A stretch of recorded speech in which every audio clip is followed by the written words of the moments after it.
আরে তুমি ওকে যত না ভালোবাসো তার থেকে অনেক বেশি ও তোমাকে ভালোবাসে। ওর জীবনের সব থেকে উঁচু জায়গায় তুমি আছো, যেখানে যেখানে কেউ পৌঁছতে পারবে না, আমিও না। তোমার লাভ স্টোরিটা দেখার মতো। সবাই বলে তুমি শুনতে পাও না, কিচ্ছু বুঝতে পারো না, কিন্তু ওর বিশ্বাস তুমি সব শুনতে পারো, ওর বিশ্বাস তুমি সব বুঝতে পারো। আর ওর বিশ্বাস তুমি বেঁচেই আছো শুধু ওর জন্য। এই আদিত্য রয় চৌধুরী যখন কোনো কমিটমেন্ট করে সেটাকে রাখে। সালা তার কমিটমেন্টে সেই ক্ষমতাও নেই যে মৃত্যুকে আটকে রাখতে পারবে, এমনকি তার ভালোবাসার মধ্যেও না। কিন্তু তোমার ভালোবাসার মধ্যে সে ক্ষমতা আছে বস, যার জীবন থাকবে। একটার পর একটা ব্লান্ডার করে যাচ্ছি আমি। আরে কি দরকার ছিল আকাশের সাথে দেখা করতে যাওয়ার আমার? ঈশা বারবার করে বলেছিল ওর সাথে দেখা করো না, একটুও বিশ্বাস করতে পারলাম না আমি ওকে। ওকে সব জেনে গেছে তুই? আরে এখন না, আমার প্রচন্ড টেনশন হচ্ছে। আদি জাস্ট রিল্যাক্স, ইটস ওকে। আমি জানি ভুল হয়েছে। Okay look at me. ও যদি তোকে সত্যি ভালোবেসে থাকে তাহলে ও তোকে নিশ্চয়ই ক্ষমা করবে। তুই ওকে ফোন কর, সত্যিটা বলে ওর থেকে ক্ষমা চেয়ে নে। Make her feel that you are really regretting. Phone কর। তুই বলেছিলিস না ওকে ফোন করে ক্ষমা চেয়ে নিতে? ও আমাকে ক্ষমা চাওয়ার সুযোগ দেবে না। কাল থেকে ওকে ফোন করছি, ফোন ধরছে না, মেসেজ করছি, তার রিপ্লাই দিচ্ছে না, আজকে অফিসে পর্যন্ত আসেনি ও। এটা কি অ্যাকসেপ্ট করে নিস? আর ইউ সিরিয়াস আদি? আমার নাম আদিত্য রয় চৌধুরী, চিনতে পারছো আমাকে? এক মিনিট, আমার কথা পুরো শেষ না হওয়া অব্দি তুমি এখান থেকে যাবে না।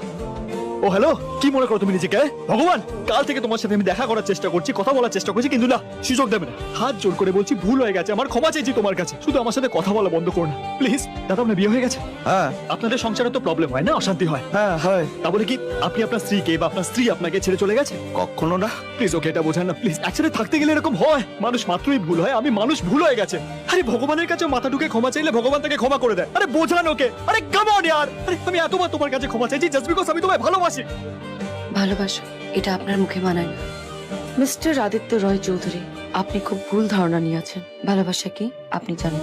যদি জানতেন তাহলে আমি অবিশ্বাস করতেন আর আবার বারবার বারণ করার পর আকাশের সঙ্গে দেখা করতে যেতেন। ঈশা, আমি জানি। কিচ্ছু জানেন না। কাল আপনি আকাশের সঙ্গে দেখা করতে গিয়েছিলেন। আপনার চলে যাবার পর সঙ্গে সঙ্গে ওর বডির সমস্ত মেডিসিন রেসপন্ড করা বন্ধ করে দাও। আর ঘন্টাখানেকের মধ্যে ও মারা যায়। ডক্টর এতে লিখেছে যে এটা ন্যাচারাল ডেথ, কিন্তু আমি জানি এটা ন্যাচারাল ডেথ নয়। আকাশকে দেওয়া আমার ওই 2 ঘন্টার জন্য আপনি এসব করেছেন। 2 ঘন্টা তো দূরের কথা, আপনাকে দেওয়া আমি আমার 22 ঘন্টাটাও নিয়ে নিলাম। কারণ যে আদিত্য রয় চৌধুরীকে আমি ভালোবেসেছি আপনি সেই আদিত্য নন। আকাশকে আমি মেরে ফেলেছি। কেন যে আমি তোকে যেতে বললাম? আমার আকাশটা বড় সমুদ্র ভালোবাসতো। ভাবছি শেষ কাজটুকুনি সমুদ্রের ধারেই করব, তারপর তুই যেখানে বলবি সেখানে চলে যাব। আমি ওখানে যেতে পারবো না মা। কার জন্য কাঁদছিস? আকাশের জন্য না আদিত্যর জন্য?